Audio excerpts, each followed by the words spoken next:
What's up, everyone? Praful here. Welcome back. Thanks for joining in. Today is the 15th of September. Today happens to be the weekly Sensex expiry, and the markets have been showing quite an amount of strength after opening at an all-time high. Sensex broke the all-time high, and we are hovering around those top levels and almost like Nifty 50 and Sensex में दोनों कोई कुछ फर्क नहीं है because Nifty 50 का जो भी स्टॉक्स है वो सारे स्टॉक सेंसेक्स में है. ठीक है, निफ्टी 50 में 20 स्टॉक ज्यादा है which makes Nifty 50 a more diversified index. But Sensex में सिर्फ 30 स्टॉक है तो ठीक है, थोड़ा बहुत मतलब वोलेटिलिटी रहती है सेंसेक्स में.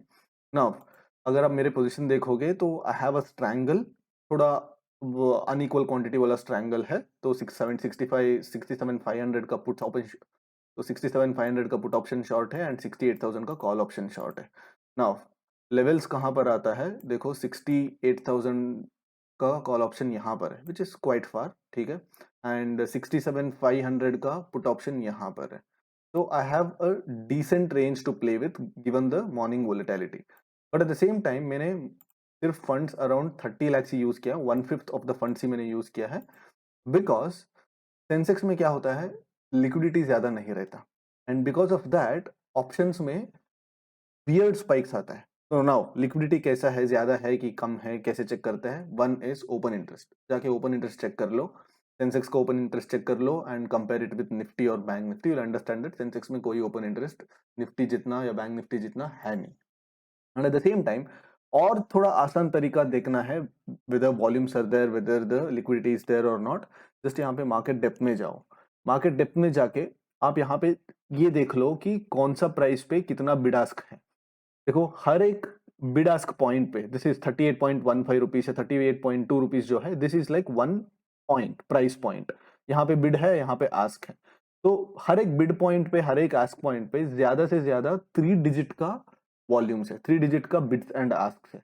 अगर मान लो कि मैं 2000, 3000, 4000 क्वांटिटी में ट्रेड करना शुरू करता हूं, then what happens?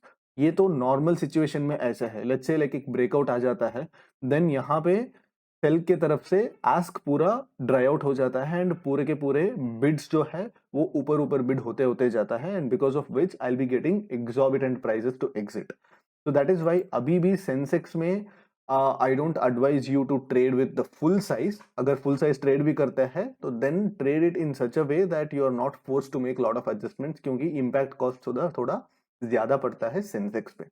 And second thing is I don't want to give a lot of screen time today. मैं हर 10 मिनट या हर 15 मिनट में एक बार मैं पोजीशन मॉनिटर करूंगा बिकॉज काफी छोटा पोजीशन है. मैं 2 बजे के बाद आके मैं I will try to scalp which ever side is possible. अगर नॉन डायरेक्शनली स्कैल्प करना है तो मैं नॉन डायरेक्शनली स्कैल्प करता हूँ, या डायरेक्शनल गामा स्कैल्प करना है तो मैं डायरेक्शनल गामा स्कैल्प करता हूँ after 2:30. And that is why positions काफी light है. I don't want to constantly glued on to my screen today. That is one reason. And the second reason is XTS जो terminal है, Symphony XTS जो terminal है, which a lot of brokers and a lot of these prop desks they use, that terminal is still not integrated with BSC. मतलब BSC के options के साथ वो terminal अभी इंटीग्रेट नहीं हुआ है. सो कोई भी जो XTS यूज करते हैं, बड़े बड़े प्रॉप डेस्क होने दो, बड़े बड़े ब्रोकर्स एंड सब ब्रोकिंग हाउसेस होने दो, उनसे वॉल्यूम्स अभी भी सेंसेक्स में आ नहीं रहा. तो obviously because of that there is not much volumes on Sensex and specially एक कैस्केडिंग मूव आ जाता है तो यूजुअली सेल साइड की तरफ से वॉल्यूम ड्राई आउट हो जाता है and because of which that's why cascading moves में you will give a lot of impact cost. Most of the time आप टॉप गामा पकड़ ही जाओगे. तो that is why I am not quite comfortable in trading this. जी कितना आएगा, 20,000 30,000 जितना भी आने दो, उतना लेके हम घर जाएंगे. But I don't want to take any risk. अगर एक 68,000 के अगर आसपास मार्केट आता है, then probably I'll short some 68,100 और 68,200 का call expecting some mean reversion. But तब तक I'll be trying to maintain this triangle. जितना डीके होता है उतना मिलने दो, वरना वरना मुझे अभी साइज इंक्रीज करने की इच्छा है ना स्ट्राइक पास लाने की इच्छा है. तो अभी फंड सिर्फ 32 lakhs यूज हुआ है, जितना आएगा आने दो वरना को. Alright, time is around 2:23. काफी साइडवेज रहा market apart from this fall which kind of scared the put writers. But इतना भी नहीं है कि बिकॉज इतना टॉप से लेके बॉटम तक जब मार्केट गिरा, even then the puts, OTM puts ज्यादा से ज्यादा डबल हो गए थे, एट बेस्ट डबल हुए थे. उससे ज़्यादा कुछ इफेक्ट आया नहीं, but calls also gave a very good decent cushion. But उसके बाद मैंने 2 घंटा मुझे बाहर जाना था, तो I had close my position and I just took on some positions right now. Just थोड़ी देर पहले फिर से मैंने पोजिशंस लिया, छोटा सा पोजिशंस। अभी if you look at this, the calls are at 68,000 and the puts are spread between 67 and 67,600 and 67,700। भी फंड्स कितना यूज हुआ है? अराउंड 50 लाख ही यूज हुआ है, because I don't want to deploy full capital at this point, because काफी ज्यादा premiums कम है। तो if at all we see a breakout from this side, एक क्लियर कट ब्रेकआउट होता है, then my hypothesis will be we can see a 68,000 expiry if a clear cut breakout happens before 245 के पहले ही होना चाहिए। only then I'll be slightly confident about 68,000 short 68,000 expiry। अगर breakout नहीं होता है then most probably we might tend to see some sell off post 3 o'clock। अभी reason क्या है? Because today is a FTSE rejig. FTSE क्या है? FTSE। FTSE का रीजिग है, वहां पे थोड़ा पैसा इनफ्लो हो रहा है एंड बिकॉज ऑफ दैट एक वोलेटिलिटी मार्केट में रहने वाली है at least post 3 o'clock। And this, ये जो फॉल आया ना, this volatility, this is the only place where the markets were volatile today. And इसका टाइमिंग्स देखेंगे तो दिस हैपेंड एग्जैक्टली एट 12:15। 12:15 का टाइम क्या है? 12:15 is just the European markets open. FTSE होने दो एंड डैक्स होने दो, ये सारे London market, I mean European markets इसी पॉइंट ऑफ टाइम पे ओपन होता है। तो जैसे ओपन हो गया वहां से थोड़ा बहुत फ्लोस आ गया। जैसे वहां पे फ्लोस आया तो we saw a volatility here.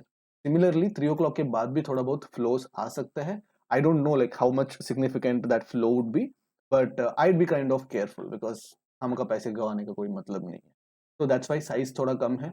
अगर अपॉर्चुनिटी मिलती है तो 3 o'clock के बाद भी थोड़ा साइज ऐड करेंगे। तो जितना होता है 20, 25, 30 हजार जितना होता है उतना लेके निकलेंगे। वैसे भी हम लोग ज्यादा स्क्रीन टाइम आज दिया नहीं, कुछ एफर्ट डाला नहीं, तो जो भी आएगा आने दो। All right guys, time is 3:20 and जैसे मैंने आपको एक्सप्लेन किया था, अगर ये ब्रेकआउट होता है तो 67,900 पे स्ट्रैडल फिट होना चाहिए।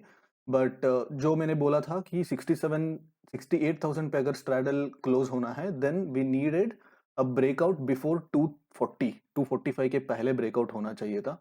बट हमको ब्रेकआउट कब मिला? हमको ब्रेकआउट मिला ऑलमोस्ट 3 o'clock के आसपास ब्रेकआउट मिला। तो ऑब्वियसली 67,900 तक स्ट्रैडल चला गया एंड वहां पे मैंने 67,900 पे स्ट्रैडल बनाया and after that I had to risk manage from the put side and quantity भी मैंने बहुत बढ़ा लिया because price action was clean. ठीक है, लाइक काफी क्लीन, जैसे क्लीन तरीके से प्राइस एक्शन मुझे दिखा। पुल बैक ज्यादा डीप नहीं आए and this is something which I liked and that's why मेरे को टीटा के भी कलेक्ट करना था and at the same time मेरे को प्राइस एक्शन भी अच्छा लगा। एंड जैसे ये कैंडल फॉर्म हुआ, दिस रेड कैंडल जैसे फॉर्म हुआ, तो it was a clear cut sign कि okay there will be some amount of profit booking and then I slowly started adding to the calls and removing the puts। तो वो सब करके now my mark to market is somewhere around 1.02 lakhs। अभी यहाँ पे और एक 700 रुपए और एक 300 रुपए है, मतलब और एक 1000 रुपए बचा है। तो probably I'll end at somewhere around 1.04 1.03 lakhs। And this is not going to get any value because इसको अगर वैल्यू आना चाहिए देन बेसिकली इस ऑप्शन 67,900 पुट ऑप्शन है ना, तो उसको 100 रुपीज के ऊपर जाना चाहिए। तो ये 100 रुपीज के ऊपर जाना चाहिए, मतलब it has to catch up 42 points. मेरे हिसाब से तो इस पे कुछ वैल्यू नहीं आने वाला है एंड अगर भी आएगा भी तो I probably cut it at somewhere on 1 रुपी। 2 घंटे से ज्यादा मैंने ट्रेड नहीं किया रहेगा आज, तो 2 घंटे के लिए 1.02 lakhs 1.03 lakhs and funds used around 1.4 CR 1.5 CR समझ लो, and that's completely okay। So I'll be closing in at around 1.03। So had a decent day, no complaints whatsoever, and I'll see you guys in my next trading video. Till then, take care, bye bye।